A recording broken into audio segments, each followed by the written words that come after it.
The number 8 northeast gale or storm signal is now in force. Meanwhile, the black rainstorm warning signal, special announcements of flooding in the northern New Territories, landslip warning and thunderstorm warning are also in force. Let's take a look at the latest about Typhoon Koinu.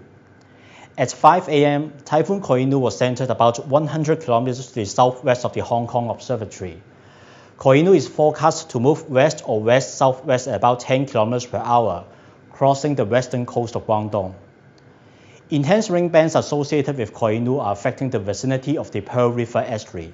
From the radar imagery, we can see that in the past few hours, rain bands have been continuously sweeping Hong Kong from east to west, leading to sustained heavy rain.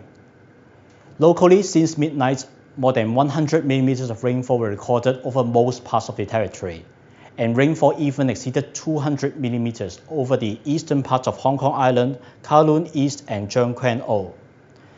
The radar imagery also shows that the rain bands of Koinu extend 200 kilometers to the east of its center, and the rain band will persistently affect the vicinity of the Pearl River estuary this morning and bring squalls to the region.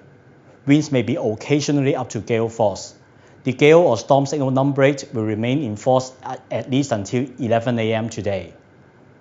Locally today, there will be heavy squally showers and thunderstorms. Please continue to take precautions against high winds and flooding and beware of dangers of landslip. As seas are still very rough and there are swells, please stay away from the shoreline and low-lying areas. Don't engage in water sports activities.